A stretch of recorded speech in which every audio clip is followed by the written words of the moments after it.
नमस्कार दोस्तों, स्वागत है आपका हमारे चैनल श्री कृष्ण वाणी 108 पर।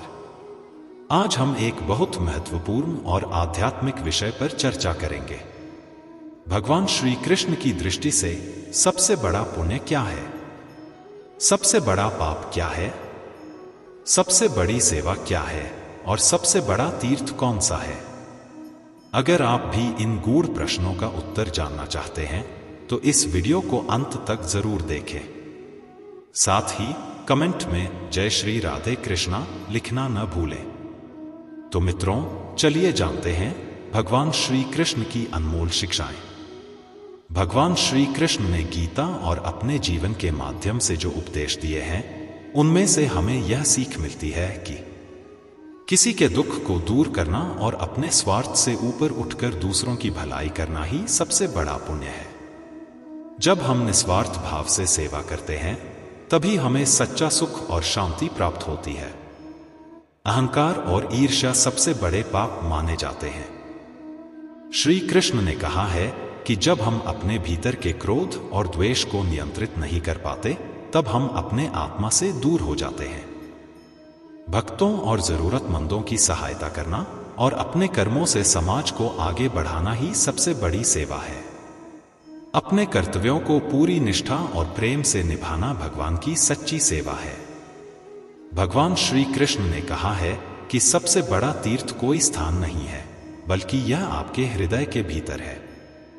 जब हम अपने हृदय में ईश्वर का वास कर लेते हैं और सत्य के मार्ग पर चलते हैं, तब हमें सबसे बड़ा तीर्थ मिल जाता है। बहुत समय पहले एक छोटे से गांव में एक सज्जन व्यक्ति रहता था जिसका नाम देवदत्त था। वह बहुत धनवान था, लेकिन उतना ही स्वार्थी और अहंकारी भी। वह सोचता था कि दुनिया में सबसे पवित्र तीर्थ जाने से ही उसके सभी पाप धुल जाएंगे और वह पुण्य प्राप्त करेगा। एक दिन उसने अपने गांव के एक साधु से सुना कि हिमालय में एक महान तीर्थ है, जहां जाने से इंसान के सारे पाप खत्म हो जाते हैं और मोक्ष की प्राप्ति होती है। देवदत्त ने तुरंत वहां जाने का निश्चय किया। उसने खूब तैयारी की और एक लंबी यात्रा पर निकल पड़ा। रास्ते में उसे एक बूढ़ी महिला मिली जो बहुत थकी हुई और भूखी थी। उसने देवदत्त से खाने के लिए कुछ मांगा, लेकिन देवदत्त ने उसकी अनदेखी की और कहा, मुझे देर हो रही है, मुझे पवित्र तीर्थ पर जाना है। मैं अपने पुण्य के लिए वहां जा रहा हूं। आगे बढ़ते हुए देवदत्त को एक औरत दिखी जिसके साथ एक बीमार बच्चा था। औरत ने देवदत्त से मदद की गुहार लगाई, लेकिन उसने उसकी मदद भी नहीं की और कहा, मैं तीर्थ जा रहा हूं, मेरी सहायता के लिए समय नहीं है। इस तरह देवदत्त अपनी यात्रा पूरी करता रहा और अंत में हिमालय के उस तीर्थ स्थान पर पहुंच गया। वहां पहुंचने के बाद उसने देखा कि वहां एक साधु बैठे हुए हैं जो ध्यान में लीन है। देवदत्त ने साधु से कहा, मैं यहां मोक्ष प्राप्त करने के लिए आया हूं। मैंने पूरी दुनिया छोड़ दी, अब मुझे सबसे बड़ा पुण्य प्राप्त होगा। साधु ने उसकी बात सुनी और मुस्कुराते हुए कहा, तुम्हें क्या लगता है कि तीर्थ यहां है? सबसे बड़ा तीर्थ वह नहीं जहां तुम जा रहे हो, बल्कि वह है जहां तुम दूसरों की सहायता कर सकते हो। देवदत्त चौंक गया और बोला, लेकिन मैं तो यहां आकर पुण्य कमाने आया हूं। साधु ने उत्तर दिया, पुण्य कमाने का स्थान तुम्हारे दिल के भीतर है। जब तुमने उस भूखी महिला और बीमार बच्चे की मदद नहीं की, तुमने सबसे बड़ा पुण्य खो दिया। तुम्हारा तीर्थ वही था जहां तुम्हें सेवा करने का मौका मिला था। अहंकार और स्वार्थ सबसे बड़ा पाप है और निस्वार्थ सेवा सबसे बड़ा पुण्य।